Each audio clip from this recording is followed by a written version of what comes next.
Evening, guys. Sorry. So I am going to share my story with you about my daughter Lily. We named her Lily Bell Viva Grace Hatfield. I will share with you her name story first, because her name is really special. So I really like Tinkerbell and I love Peter Pan, and my husband wanted to call our daughter Tiger Lily and I was like, no. So, and I said, well, how about Lily? And then my husband said, well, you really like Tinkerbell, so why don't we call her Lily Bell? And that was how it came about. So we called her Lily Bell. And then my mum's mum passed away quite a few years ago now, but her name was Viva, and she was named by her doctor for long life, so it was Viva la France, and he said, I'm going to call her Viva. And so she was called Viva, which was really random. In all her life, she only saw one other name, and it was a girl on a television programme.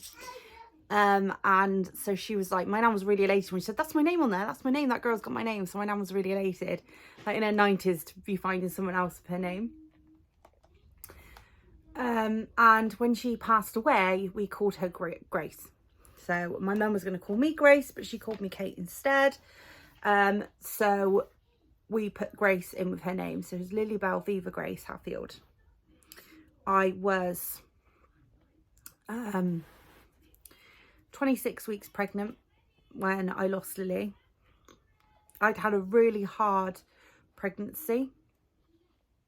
Lots of sickness, hell of a lot of bleeding, had to have a cervical stitch because at 16 weeks I was miscarrying her. Now we know, that's basically what we think. They didn't think that at the time. They just thought my cervix was opening. But after I'd had the stitch at 16 weeks, I had a really, really, really major bleed. Loads of clots, like the size of my fist clots. And my consultant with Rowan, our last child, thinks that I was miscarrying at that point and maybe I shouldn't have had the stitch. And the stitch kept her in and kept her alive for longer, which is super sad, and finding that out afterwards is heartbreaking. Finding that out from a different hospital is heartbreaking as well.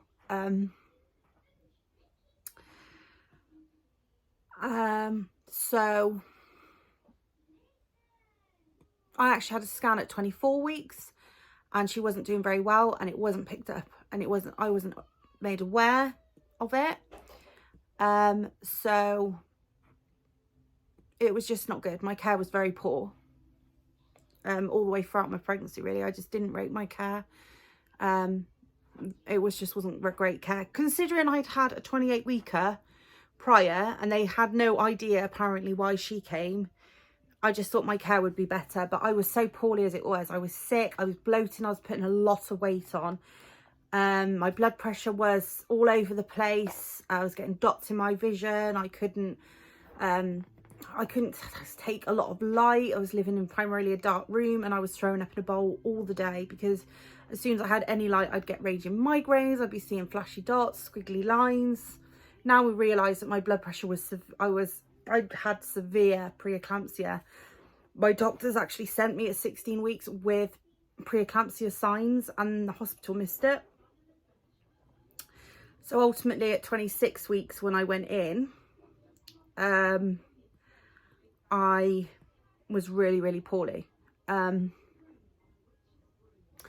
did lots of tests, and they said, yes, we think you've got major preeclampsia, so you need to go up to the ward upstairs. I sat outside the ward for what must have been a good hour and a half before they admitted me inside. And then I was given lots of drugs, I was given lots of medication.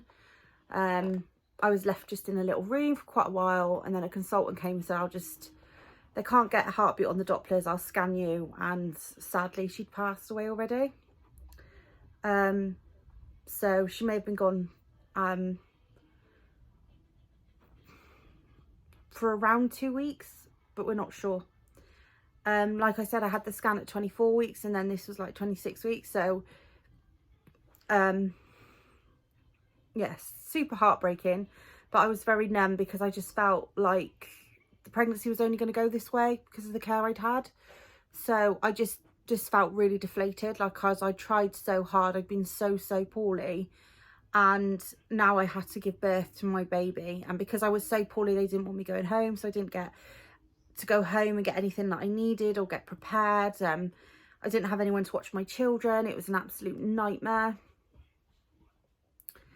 I had a really great friend help me through it that day. My husband came. This started off my stillbirth and I had really quick contractions, and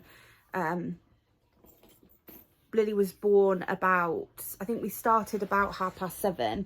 Here he comes. And Lily was born about 12:15. So the 20th of December. Really super close to Christmas. I'd like to say it ruined Christmas because, like, you'd think it would, but we laughed. Me and my husband actually just drank.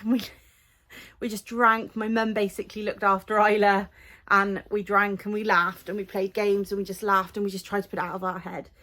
But yeah, it was a super difficult time being so close to Christmas.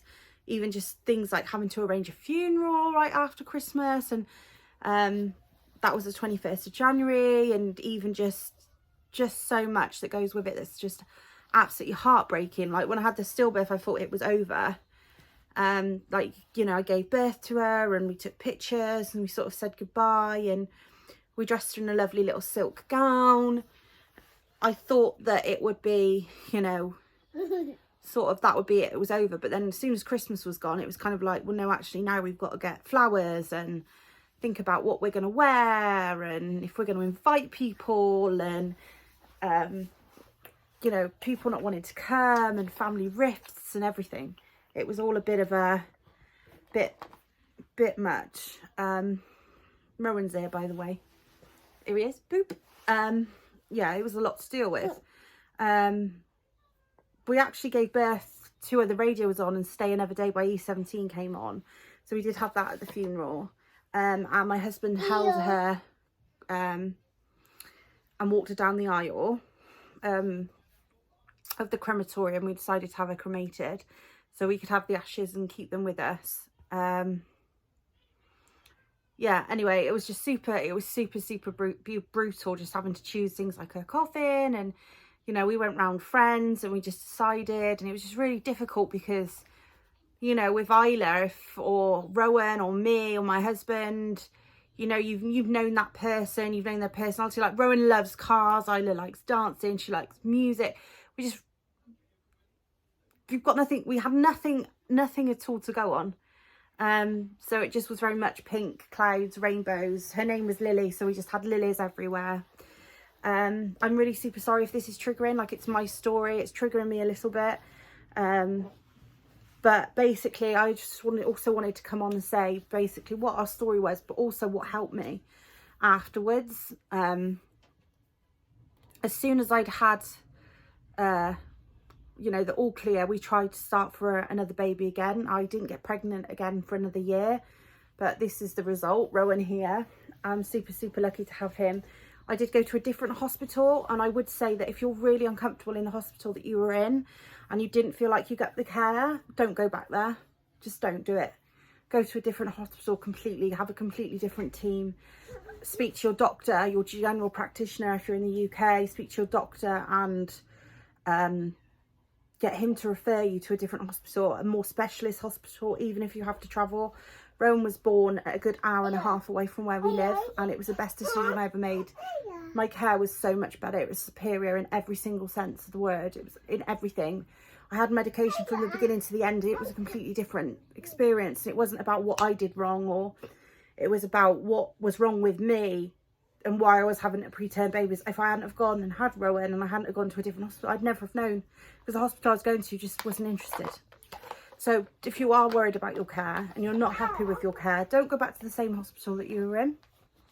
Sorry, Rowan wants some chocolates I've got here from Christmas on the bed, and he will eat them all, so I'm just putting the lid back on. Yeah, and I really I read a lot of how to cope with stillbirth books. There's a few really good ones on Amazon. I'm not really going to recommend a certain book, because I do think maybe going into a bookshop and reading a bit of everything, like one of the books I read really helped, really taught me some coping mechanisms with breathing. And so when I was pregnant with Rowan especially, that really helped. When I was in the hospital before I was having a scan, I'd be really triggered, and that was really, really hard. So, you know, nobody told me that when I'd have a scan with Rowan, my head would immediately revert back to Lily being on the screen, not breathing, and then telling me she didn't have a heartbeat. And I could really hardly look at the sonograms with Rowan. I very rarely looked at them, and the only one I really looked at was when we had a gender scan for him. Hang on. When we had a gender scan for him, because I was just too frightened to see the heart not beating, and I just didn't expect that. Nobody warned me about it. No one said, you know, your sonograms might be really, really difficult, so take some time. And breathing exercises were really good. There's loads of videos on YouTube about breathing exercises, just becoming still, and just so that you're not getting worked up and you're not getting that really bad anxiety. It's not good for you. It's not good for the baby if you're pregnant again. Also, trying to get pregnant again is a big minefield. I know it can be really stressful, really hard, but we started trying, I think about 6 weeks after I had Lily, we started trying for Rowan. It took us over a year, but I just feel like everything fell into place for Rowan. We actually got pregnant on my daughter's birthday. Not to be too gory over the details, but give you two of the details. We actually got pregnant on my daughter's birthday on the 12th of December. Lily's day, Lily's day, I was in such bad cramps. I had cramps all of Lily's day on the 20th, and then on the 23rd I did the pregnancy test. So right before Christmas we found out we were pregnant, which was just amazing, because the Christmas before we'd lost the child, and the Christmas after we had the joy of knowing that we were at least having a chance of having another child. And that was just so special, and I'm so grateful, and I'm so thankful that one, my body, and two, the medical team I had was amazing. And I would just say, if you're in any pregnancy, if you're unhappy with your medical team, you know, don't even think of changing it or mentioning that you're not happy. If you're not happy with the care you're getting, do hunt out that care, because it's not just going to be given to you. Even if you're paying for it, don't take care that you're not happy with. You know, put your foot down and fight for more for yourself. I wish I did with Lily, and I also wish I did with Isla, because there was just things that weren't right with Isla that being my first child, I just didn't know. By the time I had my third, I had such an amazing team with my third that in actual fact, like, they were just constantly fighting for me, and they were constantly fighting for Rowan. And even in my C-section, the midwife was like, they were faffing around, and they like knocked her arm, and she literally whizzed round to the surgeon, said, "What are you doing? Because I am here for this baby, and you are not going to cut into that woman unless I know that baby's breathing." You know, she was really like, just really ferocious, and just made me feel like all they cared about was my baby. And that just made me feel so comfortable. And then I relaxed, and I was so relaxed, and I had a really great experience with Rowan afterwards. And I would just say that my advice is that there are people that will not want to try again, but I don't want to say don't let a stillbirth put you off, because of course there could be reasons why you've had a stillbirth and that you know, and you're recommended to not try again, or and that is absolutely heartbroken, and I'm so sorry for your loss. I also just want to really say that, you know, I'm more than happy if anybody wants to message me, and then I can give you our Facebook and you message me on there, and chat about things, because I know talking to somebody and having somebody to talk to, I've suffered with really bad PTSD. Rowan, come on, come here, noisy boy, come here, come here, come here. I'm sorry, I don't really want him in the video, because I don't think people need to see him if they're you know, they've just suffered with a stillbirth, but I can't do nothing about it because he's been a right bum. He's been a right bum. But one thing I can share is that sometimes there's light at the end of that really dark tunnel, and, you know, don't take no for an answer. Keep fighting, keep trying. Medical science is always improving, and you never ever know what's around the corner. I certainly never thought I'd have a stillbirth, let alone another child, nearly 8 years after I'd had my first child, and loads and loads of miscarriages and miscarriages after her. And then I didn't get pregnant for a long time. We're talking like 7 years I didn't get pregnant for. And then bam, all of this has happened. So, yeah, I don't know if sharing my stories helped anybody. But if it has, let me know. Please like and comment. Please subscribe. If you'd like to see what we're doing with Isla and what we're doing with Rowan and what we're doing with, you know, our lives. Basically, thanks so much for watching, and if you do want to say anything to me, if you've got any comments, I'd really appreciate it. It's lovely to talk to people that have been in the same situation as me. I'd like to support anybody that's going through infant loss, stillbirth, that sort of thing. I'm more than happy to talk to anybody, and you know, you can confide in me. He's wrecked my bed cover there. Yeah, okay, thanks so much, guys. I don't really know what to say. I'm really emotional now. Thanks for watching. Mwah.